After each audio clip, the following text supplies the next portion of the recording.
మామయ్య వాళ్ళ క్రికెట్ వార్తలకి స్వాగతం సుస్వాగతం. ఇంట్రో అనే టైం వేస్ట్ చేయకుండా వెంటనే మన వీడియోని స్టార్ట్ చేసేద్దామా? So let's go.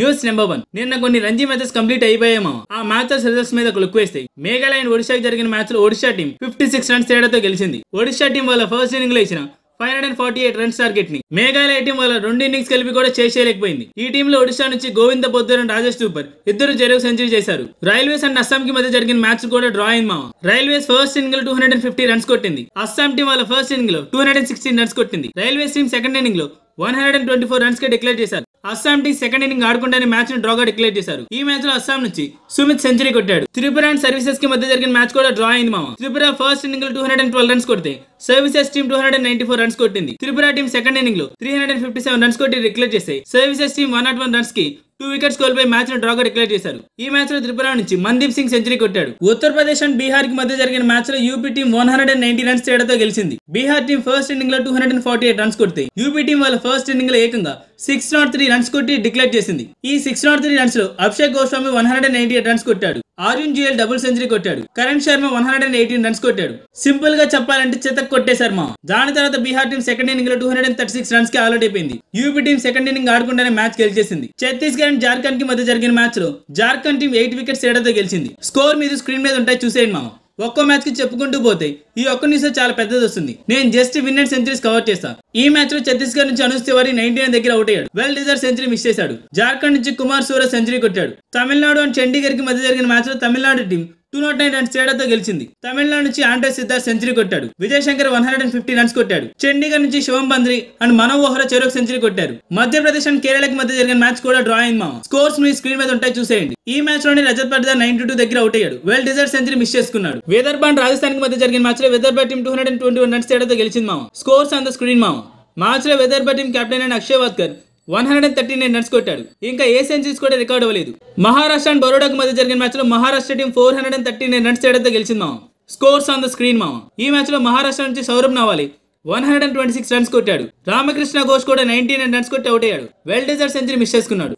Andhra and పుదుచ్చేరికి మధ్య జరిగిన మ్యాచ్ కూడా డ్రా అయింది మామ. స్కోర్స్ ఆన్ ద స్క్రీన్ మామ. ఈ మ్యాచ్ లో ఆంధ్ర టీం నుంచి షేక్ రషీద్ సెంచరీ కొట్టాడు. కేవీ శశికాంత్ 99 దగ్గర అవుట్ అయ్యాడు. వెల్ డిజర్వ్ సెంచరీ మిస్ అయింది. సెకండ్ ఇన్నింగ్ లో ఆంధ్ర నుంచి కరణ్ షిండే కూడా సెంచరీ కొట్టాడు మామ. హైదరాబాద్ అండ్ హిమాచల్ ప్రదేశ్ కి మధ్య జరిగిన మ్యాచ్ లో హైదరాబాద్ టీం 43 రన్స్ తేడాతో గెలిచింది. ఈ మ్యాచ్ స్కోర్ స్క్రీన్ మీద ఉంటాయి చూసేయండి. ఈ మ్యాచ్ లో హైదరాబాద్ టీం నుంచి తన్మయ్ అగర్వాల్ 177 రన్స్ కొట్టాడు మామ. ఈ మ్యాచ్ లో రికార్డ్ అయిన సెంచరీ ఇదే మామ. సో ఇది మామ కంప్లీట్ గా రంజీ మ్యాచెస్ రిజల్ట్స్ గురించి. Will go to the next news. News number 2. మామ ఇండియన్ క్రికెట్ టీమ్ కి రిపబ్లిక్ డే చాలా స్పెషల్ మామ. ఎందుకంటే 2016 జనవరి 26 both Bumrah and Hardik Pandya T20 international కి డెబ్యూట్ ఇచ్చారు. వాళ్ళే 2024 ఫైనల్స్ లో మ్యాచ్ విన్నింగ్ లో కీ రోల్ ప్లే చేశారు. ఇండియన్ టీమ్ కి దొరికిన బెస్ట్ బౌలర్ బుమ్రా అయితే ఫినిషింగ్ దొరికిన ఇంకో ఆనుమతం హార్దిక్ పాండ్యా. News number 3. మామ ఇయాల్లో నెక్స్ట్ రంజీ మ్యాచ్ లో విరాట్ కోహ్లీ ఢిల్లీ సైడ్ నుంచి బ్యాటింగ్ చేస్తున్నాడని, అయితే తన నెక్స్ట్ మ్యాచ్ కోసం ప్రాక్టీస్ స్టార్ట్ చేసేసాడంట మామ. అండ్ సంజయ్ బంగర్ గైడెన్స్ లో తన డొమెస్టిక్ కోసం ప్రాక్టీస్ స్టార్ట్ చేసేసాడంట కాదు చేశాడు. ఒక వీడియో బిట్ కూడా బయటకు వచ్చింది. ఈ డొమెస్టిక్ మ్యాచ్ తో విరాట్ కోహ్లీ తన ఫామ్ ని గెయిన్ చేసుకోవాలని కోరుకుందాం. News number 4. Pakistan cricket board champions trophy కావాల్సిన గ్రౌండ్స్ అన్ని జనవరి 26 కల్లా రెడీ చేస్తానని మాట ఇచ్చింది. జనవరి 26 నిన్నటితో కంప్లీట్ అయిపోయింది. స్టిల్ పాకిస్తాన్ బోర్డు గ్రౌండ్స్ ఇంకా రెడీ చేయలేదు. ఇప్పుడు ఐసీసీ వాళ్ళు ఏం చేస్తారో చూడాలి.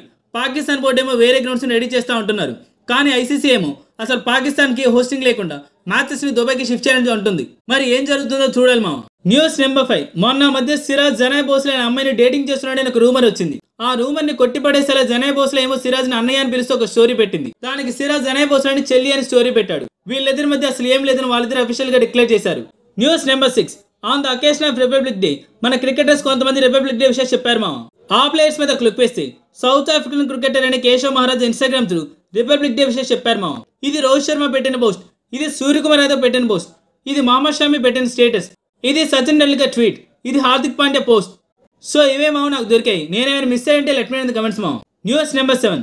మామ హర్షదీప్ సింగ్ కి ICC men's T20 cricketer of the year award ఇచ్చారు మామ. 2023 అండ్ 2022 లో సూర్యకుమార్ యాదవ్ కి ఇస్తే లాస్ట్ ఇయర్ అంటే 2024 ఇయర్ లో హర్షదీప్ సింగ్ కి ఇచ్చారు.